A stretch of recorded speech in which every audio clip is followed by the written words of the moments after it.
وصحبه أجمعين. أما بعد،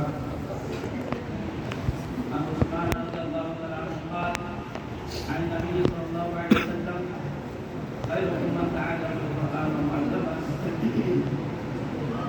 وفي رواية: إن أفضلكم من تعلم القرآن وعلمه. وفي رواية: إنما الأعمال بالنيات.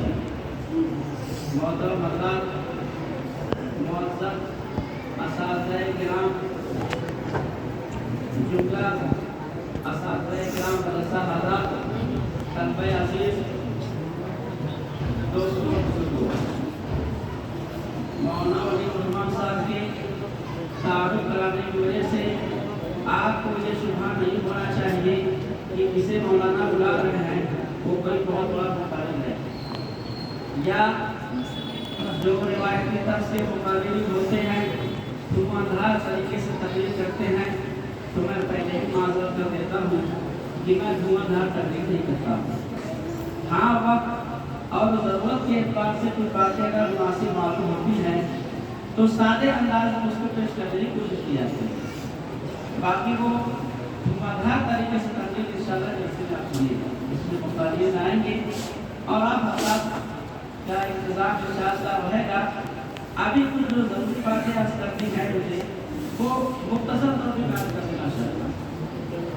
جو روایتیں میں نے آپ حضرات کے سامنے پڑھی ہیں یہ تینوں روایتیں بخاری شریف کی ہیں۔ انما الاعمال بالنیات یہ روایت سب سے پہلی روایت ہے۔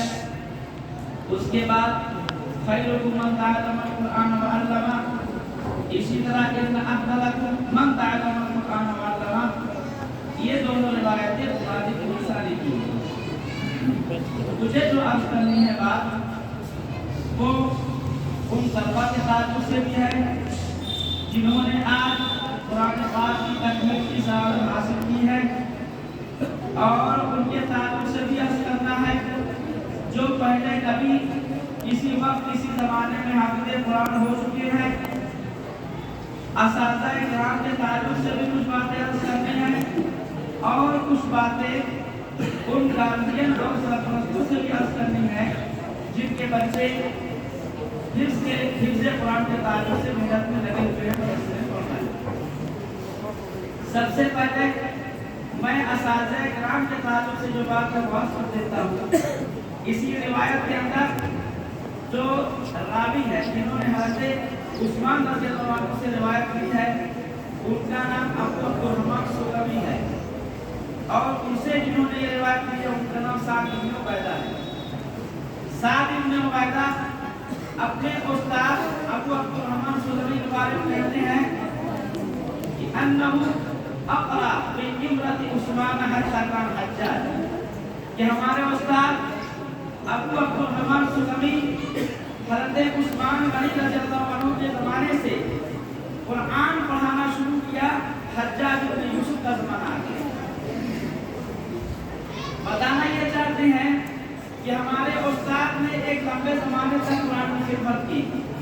اب آپ اگر تھوڑا سا حساب لگا لیں تو حضرت عثمان رضی اللہ عنہ کے دور حکومت کا ابتدائی زمانہ اگر آپ لیں اور حجاج بن یوسف کے گورنری کا آخری زمانہ آپ لیں تو یہ پورا دورانیہ 72 سال کا ہوتا ہے، یعنی عثمان علی رضی اللہ عنہ کے دور امارت کے شروعاتی زمانے سے لے کر حجاج بن یوسف کے آخری زمانے تک جو راجہ تھے یہ 72 سال ہوتا ہے۔ اور اگر حضرت عثمان علی رضی اللہ عنہ کے بالکل آخری زمانے کو لیا جائے اور حجاج کے دور امارت کے بالکل شروع کو لیا جائے تو یہ 37-38 سال ہوتا ہے۔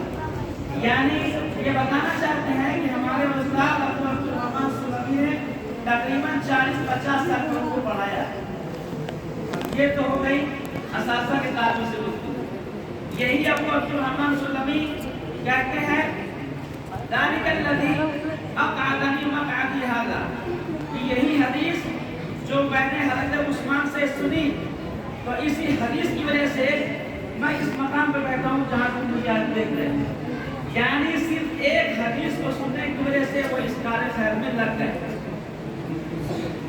اور ایک اندازے کے مطابق 40-45 سال وہ پڑھاتے رہتے۔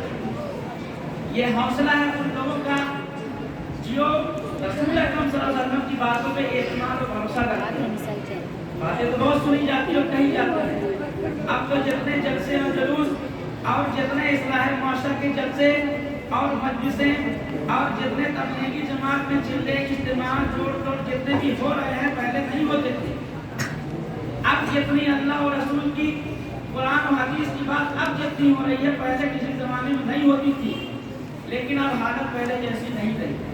پروگرام زیادہ ہو رہے ہیں اور عمل گھٹتا جا رہا ہے۔ اس زمانے میں یہ 7 دنوں کا لگاتا ہے کہ میرے استاد نے صرف ایک حدیث سنی اور اس حدیث کی لاج رکھتے ہوئے وہ قرآن کی خدمت میں لگ گئے اور تقریباً 40-45 سال تک وہ قرآن کی خدمت کرتے رہے۔ یہ تو اساتذہ کرام کے تعلق سے گفتگو ہوئی کہ ان کی نیت کا آپ اندازہ لگائیں کہ ان کی نیت کیسی رہی ہوگی۔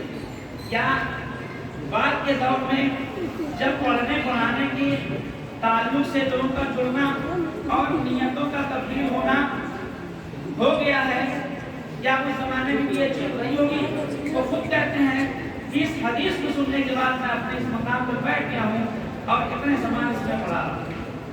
تو جو چیزیں دنیا میں آنے کے بعد انسان کو ملنے والی ہیں، چاہے وہ رزق ہو، پیسہ ہو، شہرت ہو، عزت ہو، وہ تو ملے گی ہی، لیکن اگر نیتوں کو درست کر لیا جائے تو ایسا نہیں ہے کہ اب اس کا رزق بند ہو جائے گا یا لوگ اب اس کے بعد پڑھنے نہیں آئیں گے یا جو لوگ ہدیہ توبہ یا خدمت کرتے ہیں اب وہ سب بند ہو جائے گا۔ ایسا نہیں ہوگا انشاءاللہ۔ تو نیتوں کی اصلاح ضروری ہے، خواہ اساتذہ کرام ہو یا جو بھی جس مقصد سے دین کی خدمت میں لگا ہوا ہے، نیتوں کی اصلاح ضروری ہے۔ نیتوں کے اندر اگر فساد ہوگا تو کام تو ہوگا لیکن نتائج ویسے برآمد نہیں ہوں گے جو نیتوں کی تصحیح برآمد ہوگی۔ اس لیے وقتاً فوقتاً جو جس لائن سے لگا ہوا ہے اپنے خود میں بھی اپنے آپ کی حفاظت کرتا ہوں، وقتاً فوقتاً اپنے گریبان میں آدمی دیکھ لے کہ کیا ہماری نیت اللہ تعالیٰ کی رضا و خوشنودی ہے، اور اگر اس کے اندر کوئی کمی کوتاہی محسوس ہو آدمی اس کی اصلاح کرے۔ یہ بات ہو گئی اساتذہ کرام کے تعلق سے۔ اب جو بات مجھے عرض کرنی ہے وہ ان بچوں کے تعلق سے ہے جو آج قرآن کی تکمیل کی سعادت حاصل کریں گے، اور وہ لوگ جو کسی زمانے میں حافظ قرآن ہو چکے ہیں اور وہ طلبہ عزیز بھی جو آئندہ کسی وقت حفظ کی تکمیل کی سعادت حاصل کریں گے۔ حفظ قرآن کی جو تکمیل ہے یہ منزل مقصود نہیں ہے بلکہ منزل تک پہنچنے کا ایک پڑاؤ ہے۔ اصل مقصود قرآن کی حفظ سے یہ ہے کہ وہ یاد رہے آخر وقت تک۔ یہ ایک مرحلہ ہے، ایک موقع ہے کہ آج تکمیل ہو رہی ہے، خوشی کا موقع ہے، لیکن یہ وقت احساس ذمہ داری کا بھی وقت ہے کہ ابھی ہم ایک سبق ایک سبق سناتے تھے، آدھا پارا سبق پارا سناتے تھے، ایک قوم آموزہ سناتے تھے، لیکن اب ہماری ذمہ داری بڑھ گئی ہے۔ اب ہمیں اس طور پر محنت کرنی ہے کہ ہمیں پورا قرآن یاد کرنا ہے اور ہمیں ایسے ہی یاد کرنا ہے جیسے کہ سورہ فاتحہ یاد ہوتی ہے۔ ایسا نہیں ہے کہ کسی پارے سے کچھ یاد ہے، کہیں سے کچھ یاد ہے، 38واں پارا یاد ہے، پہلے پارے میں کہیں یہاں وہاں سے یاد ہے، اس سے کام نہیں چلے گا۔ تکمیل حفظ قرآن کا مطلب یہ ہے کہ اگر آدمی کو یہ اعزاز دیا گیا ہے اور لوگوں میں وہ معروف اور متعارف ہے کہ یہ صاحب حافظ قرآن ہے تو وہ حافظ قرآن ہونا چاہیے۔ اگر کسی کو ڈاکٹر صاحب کی سند مل گئی، وہ MBBS ہے تو وہ واقعی ڈاکٹر صاحب ہونے چاہیے۔ اسی طرح کسی کو اگر کوئی عہدہ، کسی کو تھانے داری مل گئی ہے تو وہ ضابطے کے مطابق تھانے دار ہونا چاہیے، اس کے پاس وردی ہونی چاہیے، وردی پہ لگنے والا ٹیگ ہونا چاہیے، اس کی نیم پلیٹ ہونی چاہیے، اس کے کندھے پہ اسٹار ہونا چاہیے، اس کے پاس بیلٹ ہونی چاہیے، تب وہ تھانے دار صاحب مانا جائے گا۔